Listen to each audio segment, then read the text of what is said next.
What are the symptoms, and what, from your view, from your studies, what exactly is Morgellons disease? My view of Morgellons is basically the result of industrialization. The list of symptoms is extremely long.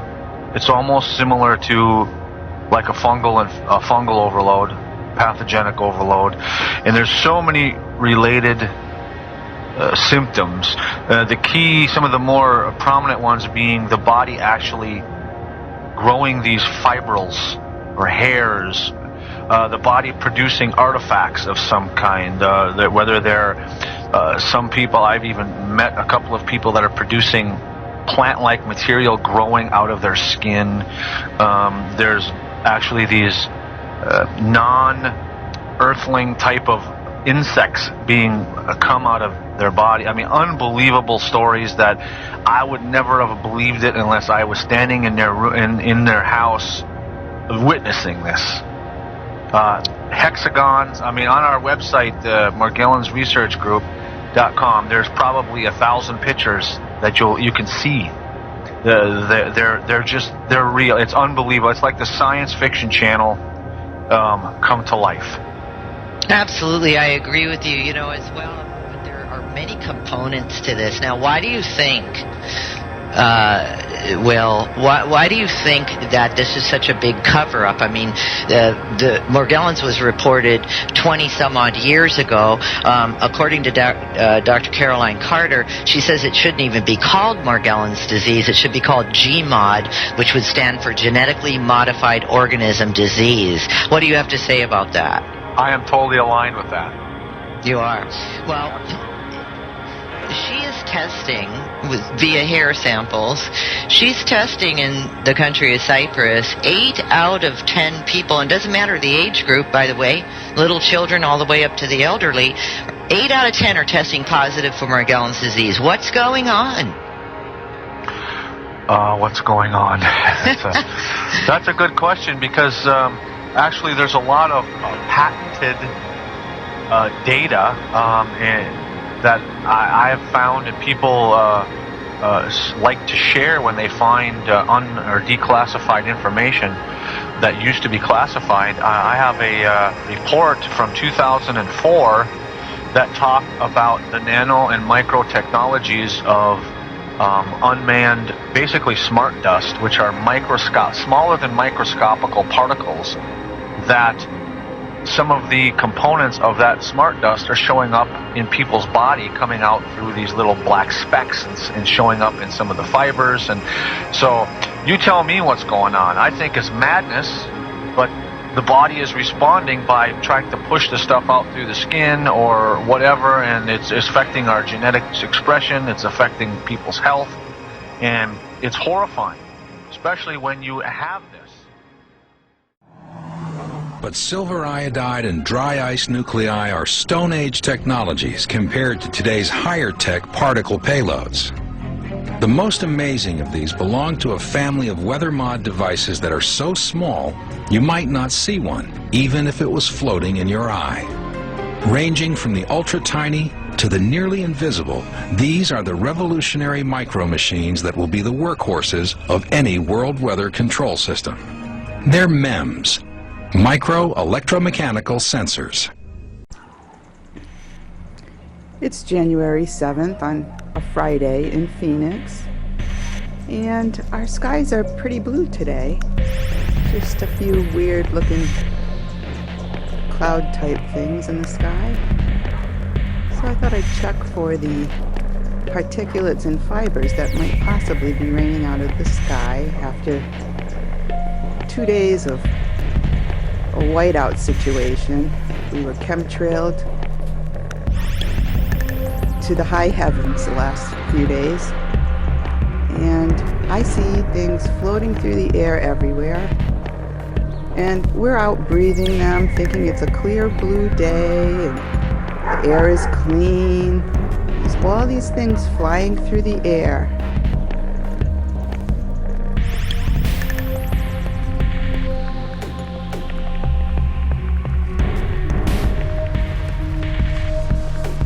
It's not raining out. but there is stuff in my pool. And there is no raindrops hitting the flagstone around the pool. Nothing. There is no raindrops on the ground, but there are raindrops in the pool.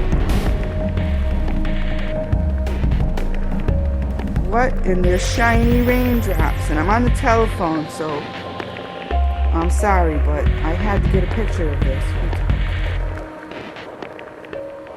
Alright, bye.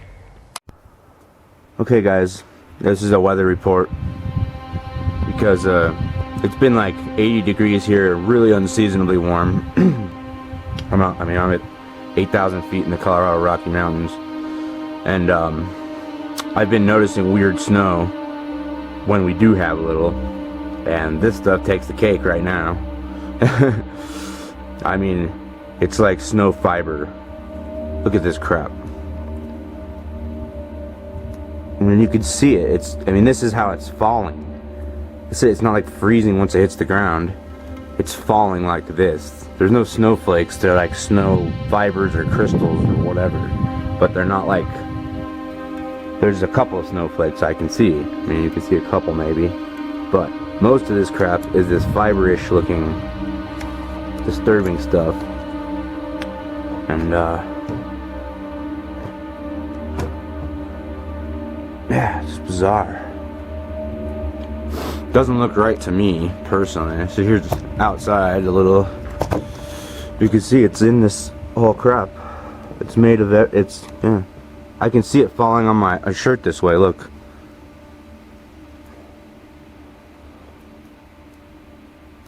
You can see it before it dissolves. It's lined. There's fiber, snow falling on me. Look at my shirt here. See that? What the hell, guys? I've never seen fibers falling out of the sky, or snow that looks like fiber. It's really disturbing. Anyway, this is what it looks like here. We're getting fiber snow, and it's really just a haze in the air that looks, that comes down as snow. So, can't see a thing. Hope everybody's doing okay. It's 29 degrees here, and yeah, it's the first day we've had snow in a long time. I could definitely feel it's very, very difficult for somebody who doesn't suffer from Morgellons, but a constant flow of electricity going through my body. It's like, this is basically Morgellons, at least in part, is an invasion of human tissues by nanotechnology, and I can feel these wires under my skin. I can feel the pulsation energy, or let's say the electricity going through. So I react very strongly to any electromagnetic frequency, or so I can relate to what Marie said, that she feels that when she's near to a refrigerator or any kind of electric device. Regarding the thing I really want people to hear, and I didn't have scientific validation until recently, that what I believe to be true is in fact true, and that is Morgellons is not a disease. That is the great red herring that they've asked us all to swallow, that there's this disease out there and there's a segment of the population involved, but that most everybody else is good to go. And that's certainly not true. And when I wrote my paper for Arizona Skywatch in '09, I tried to get that point across by calling it a syndrome. And the reason I say that it's not a disease, that's not to mean that people aren't suffering, and that's not to mean that these things aren't happening. Of course they are. But the reason I say it's not a disease, because we think of a disease as a pathogen that gets into us, measles, mumps, whatever, a single pathogen that is classified as a disease with a certain amount of symptomology to it, and that's that. And that's not what we're seeing here at all. We're seeing multiple materials in the human body that work symbiotically together, synergistically, that are being delivered to us through the air supply. And when the body recognizes, and it's strong enough, mind, body, and spirit, to say this doesn't belong, it begins to try to push it out. Now that's all these fibers, these pseudo-life forms, which is a really better, much more accurate description than fiber. These heavy metals, these crystalline polymers, this fungus, all of these things that work together, they don't belong in our bodies. And the bodies have the wisdom and the strength, and may I say the spirit, to shove it out. Very painful, very unsightly, very difficult process. And so my goal, once I sort of clicked onto that's what was happening, of course with the help of many brilliant, I'm just a dot connector, really. But I work with, I call the above ground, underground, a lot of very brilliant minds in the scientific, in the research community, microbiologists, hematologists, all these wonderful people who share with me what they know and understand, physicists and all kinds of folks. So when I began to see that there was a match between what was coming out of these sores and what was being delivered through the air, and then I have a research doctor who has access to an atomic microscope who was able to observe live blood, on a very, very, very, very small scale, and could see that this fungus was actually collecting these toxic metals, which we know, aluminum, barium, and the whole 9 yards that are being delivered to us as well, and using them as weapons against our immune system. Big bells went off for me, and I began to realize that this was a very, I hate to give it over, brilliant system that was being laid into our bodies piecemeal. And I'm not sure where it all started. I don't believe it just started with the chemtrails. I believe you can follow it all the way back to some inoculations post-World War II and a lot of other things, food. But be that as it may, it's not a disease, guys. No, that's great. Too. Is there a connection between Morgellons disease and chemtrails? Dr. Will Spencer, I'll let you take that one. I would say there is, because some of the components that we're finding, the artifacts coming out of people's bodies, are being detected in the air. So, at pretty high altitudes actually, and so that would lead me to believe there is a connection, as well as not only the components, the fibers and the metals that are coming out of people's bodies are in people's bodies, but also these exotic or new lab-created microorganisms, genetically altered ones, are showing up in people's bodies, as well as in the atmosphere.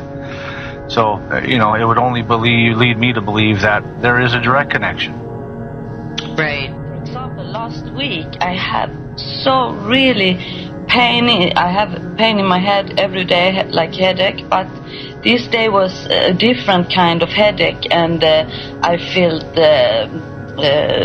like I was throwing up, but I didn't, but that kind of feeling. And then there was a lot of plane who I could see that in the Swedish chemtrails website, that they said, today they're spraying a lot. So I really believe it, and well, now I thinking after. There are chemtrails everywhere all the time. Correct, and they could have other chemicals in it. But one key that what I'm calling the smart dust, where smart dust is a very, very small particle at nano size that has a specific function. This looks like, if you look at certain times of the day and you see dust, but it's not dust, it's like an iridescent glitter. Very specifically different than regular household dust. Yeah. And this would be in areas where we have seen that. Doctor, I got one of those 10 million watt spotlights. You go out at night and point it up to the sky, and you can't believe what's floating in the air. I mean, it's really disgusting. Right, and if you're seeing this iridescence, which looks like just like glitter, that is engineered dust or smart dust type material versus regular household dust, or that does not reflect back.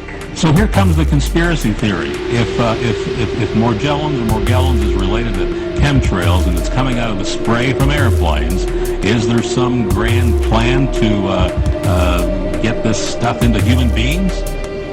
Well, I don't know if it was a plan or anything, but I will say that all of us have been exposed, all animals, all life forms on this planet.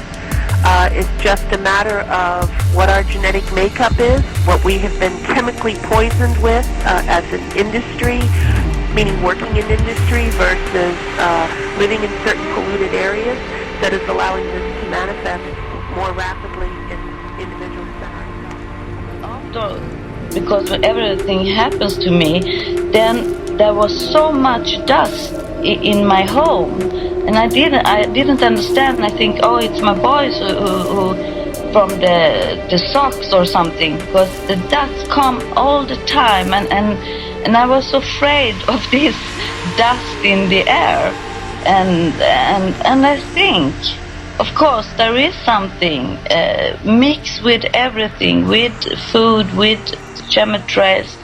I think there is a big connection with everything. And also what really, it has, really definitely destroyed my life. I cannot work anymore. I mean, money-wise, it has been a down-going spiral. Also, I've lost a lot of friends. I had a very, very active social life before. When the psychologist said, well, the mother's obviously gotten really crazy now because she believes it could be linked to some kind of nanotechnology in her body or coming out of her body. I said, okay, well, if everybody thinks I'm crazy, why don't we ask somebody really qualified? And I got in touch with this medical research journalist, Desiree Reuver, and I said, well, Desiree, what do you think? According to you, what is Morgellons? And the answer that came back was saying, well, according to me, first of all, she made it very clear that there was a link to chemtrails. And secondly, she said, according to me, it's a kind of test or testing on certain people in view of transhumanism and the creation of artificial intelligence. And this kind of answer, her research basically was also put in the court files. And obviously ignored for the reasons that you have pointed out very correctly, I believe. Melanie had mentioned before the break this transhumanizing. Whoa, that's a big word. What does that mean? Altering our being, our human, transforming the human being. There is a free video on YouTube. If you just type in transhumanism, I forget the name now, but there's a gal named Sophia that did a great presentation. It's about an hour long last year, and she explains it. And there's actually several scientists on YouTube that will gladly explain that. And it's a science fiction. They're trying to improve the human. Well, and let me ask you, Marie, has this been an improvement? It felt, I think when I have now heard about this and read little, because in the beginning I always said to everybody when I try to explain how I feel, it feels like I am a snake who will change the skin. I feel I have the second skin over me. It's not me. It's like I have have a mask all over me, and even when I look at my skin and look at my face, I didn't recognize me. That was not my hand, not my skin. In 2 years, I think, I have this feeling before I try to get rid of this not human being skin. Diseases. Well, picture things coming out of your body and put yourself into a spot to even comprehend that for one are not natural, for two hurt, have lots of pain, and for 3 years, when you go to a medical practitioner in allopathic medicine, the only thing that they have for you is to label you delusional, when in fact you're producing these things. So you want to talk about traumatic emotional experience, when you're telling somebody that's supposed to be a caregiver or a provider, which is really the, I don't even want to go down the negative side of that, but they're supposed to do a job, you expect them to do a job, and they're telling you that you're delusional and this ain't real. Right. Okay, and thank you for saying that, because isn't it interesting that that's all the medical field is referring to it as, is something, that the patient is delusional. And that's, you use the word maddening. I think that is over the top. It's a recent turn of events, but yeah. I guess that's to be expected. Not a surprise, unfortunately. I have a segment on my website that if people want to look at later, it's called Bad Hair Day, and they'll see what the hairs look like. They'll see the hair follicle of the hair bulb, with blue fibers growing out of the bulb after I pull the hair out. Can you tell which hair to pull out? Yeah, because usually those hairs are thicker, and I can see that there's a goo coating on them. The goo coating comes above the skin line, and so I can see it, and it makes the hair look thicker because it's coated. Do you get the goo coating on your skin too, or is it just something on the hair? In other words, would you get a gooey portion? Not gooey, but slimy. Yeah, you do. Yeah, you do to some extent, but not as much as the hair. There must be something in the actual hair follicle. And I have pictures of it. There's chemicals that go there, plus each hair follicle has its own capillary. So there's something about that is very attractive. Go ahead, Cliff. Yeah, absolutely. This relationship, Jeff, with hair is, as I said before, one of the keys to understanding this particular creation, if you will. And both Jan and I think we go on the record as saying that what you can find in those hair follicles will set you back on your heels. And then almost all Morgies will relate more or less the same thing. You will find in and around those hairs and within those hairs all kinds of Morgellons manifestations. Wow. In some cases, the hair bulb and the hair root is so extended and so covered with a white sebum sheath that it's 5 to 6, maybe even 7 times its normal size. And when you pull it out, it comes out without, the nerves are dead. You don't feel anything. Jan, these pictures they're stunning, staggering. They're so different. Each and every one of them has something to say, so to speak, in terms of an expression of something foreign and weird that should not be in the human body like this. But of course the CDC says, don't worry, it's all in your imagination. That very odd picture that has like veins running through it and almost a pattern, somebody said it looked like a fractal almost, but this is a piece of tissue from the same lady that had the letters, that had the numbers on the tissue. Now that is, I don't even know what to do to start to talk about that. The idea that the first pictures show that lesion covering, that crusty lesion covering peeled off, and there are clearly numbers in it. What the hell is that all about? I don't know, but since I have had that, someone else contacted me and sent me 4 copies of a video of something in his bathtub, which he was taking a picture of, that looked like a fish, but when he got very close with his lens, he was reading numbers on it, and he actually sent me the video, and you can't read the numbers that well, but he actually read the numbers from the thing, and it was MMMLOQNCFZ.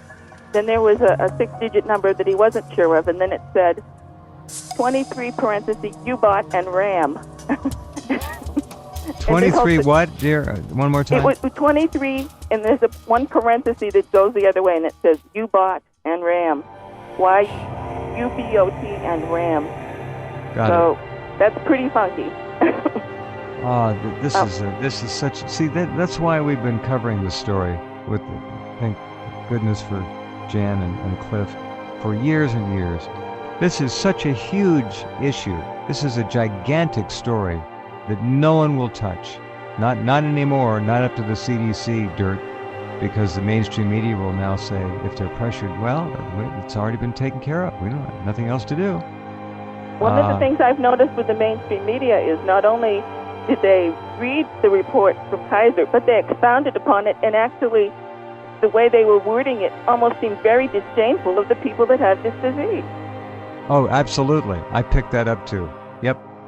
Putting them down, Well, I mocking mean, them. they went out of their way to make it even more so. I mean, we know whose payroll those people are on, and they all belong to the Committee on Foreign Relations, so, Damn you know. right. Yep, absolutely. By the way, I invite all of you to please go to morgellonsexposed.com. This is Jan Smith's site. Just scroll down the page.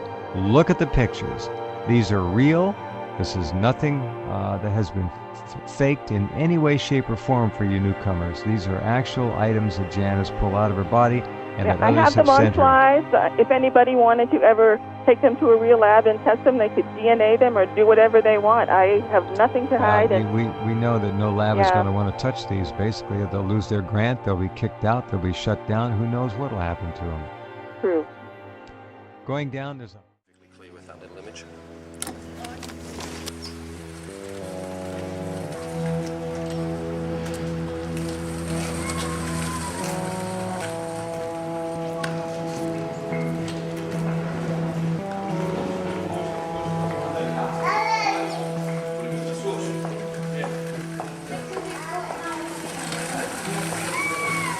Come here, mate. Let me show you something. Have you got a sec? Put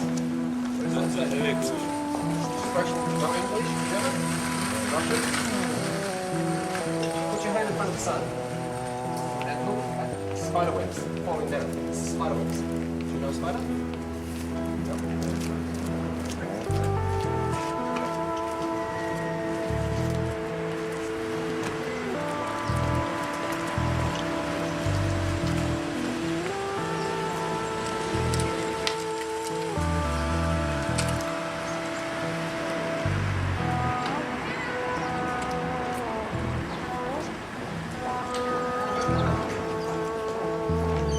Just look at that, it's incredible.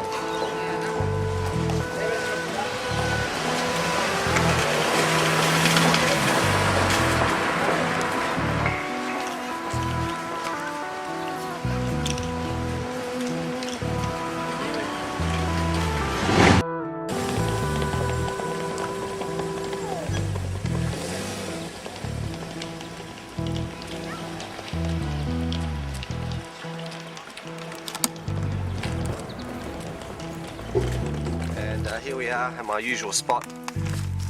I've got the camera set up nicely this time. I'm actually having a fair degree of success today catching the bastards falling out of the sky. You can certainly see it all over the grass again today. It's absolutely coated. You can't really get better than that, if you like that sort of thing, I guess. There it is. Spider webs, chem webs, coating the fucking grass as usual. Same place, same bat channel, same bat weather. Unbelievable.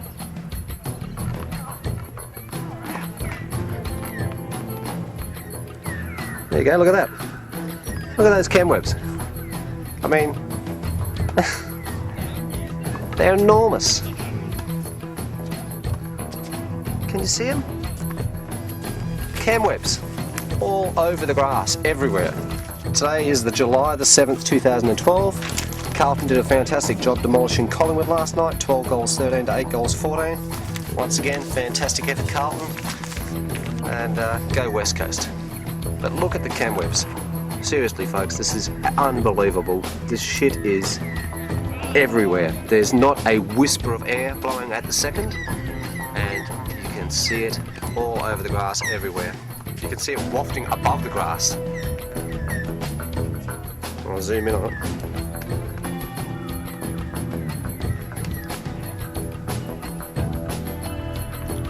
You see this shit? Spiderwebs, yeah, sure. Ballooning spiders. I don't think so. I've looked at it. I understand. Spiders balloon when there's the right conditions. You've got to have lifting air currents, as in air that seems to be lifting up, And the spiders, little tiny spiders, let out a strand of web, and when the wind's blowing, they let go and they fly up into the air. The last 2 to 3 days, we've had a massive high, 134 hectopascals, and there's not been a breath of wind for the last 2 to 3 days. And what have we got right now? We've got no wind whatsoever. 3rd day in a row, and yeah, here we are, watching all this shit falling out of the sky. Now, how can that be? The spiders haven't had the wind they need to get off the ground. Look at it. I mean, look at this stuff. We're not talking about a few spiders, if that's the case. We're talking about millions of them. This isn't just happening in Hoppers Crossing Werribee. This is happening everywhere. These spider webs that I'm looking in front of me here are 30, 40, 50 metres long. They're stretching, well, some of them are probably more than that. They're enormous. You can see it just wafting everywhere.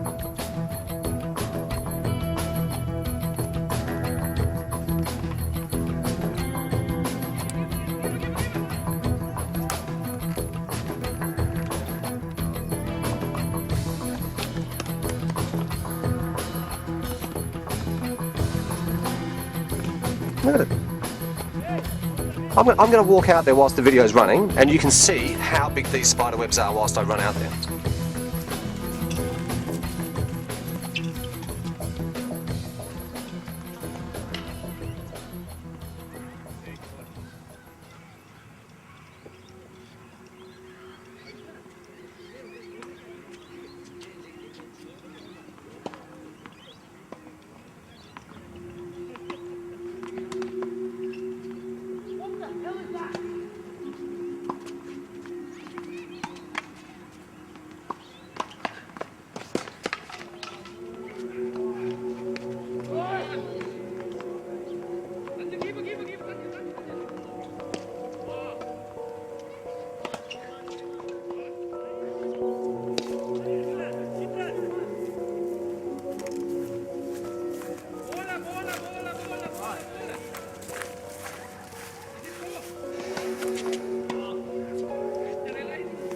I'm going to have to hold on to the camera, try and show you the chem webs on my hands here, because it's nearly impossible. Just a minute.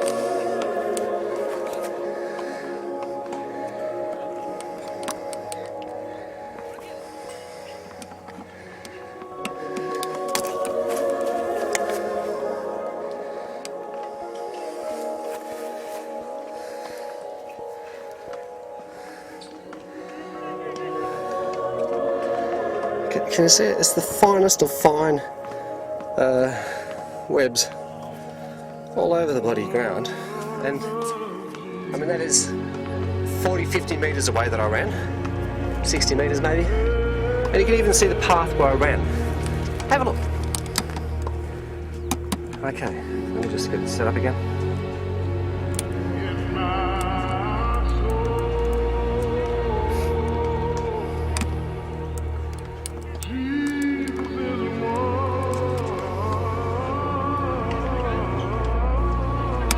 Can you see the path that my feet left as I ran out there? Yeah, see it?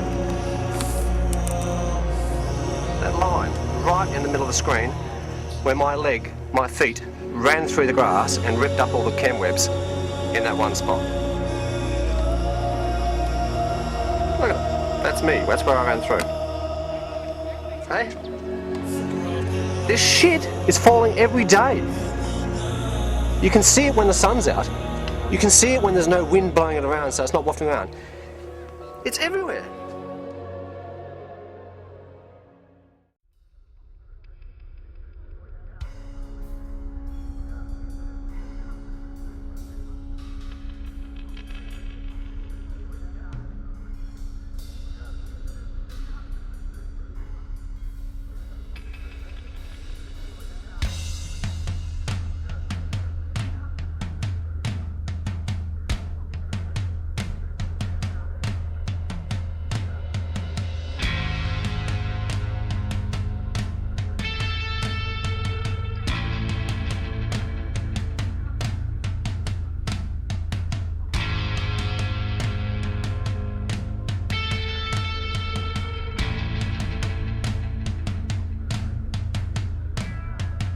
In addition to the symptoms already discussed, more advanced stages of the infestation are said to result in nano-cameras being found in the eyes, limbs actually moving uncontrollably, one seeing strange colored lights in one's vision, and in some cases, death.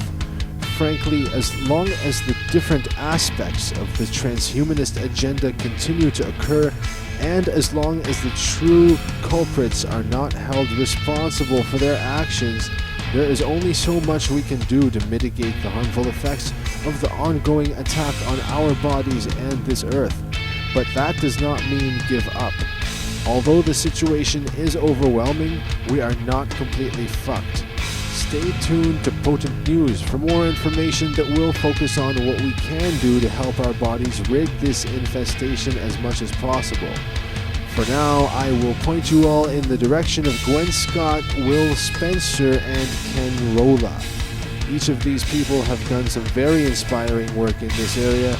I'm Amir Alwani from PotentNews.com. Thank you for watching, and I hope you had a fucking blast.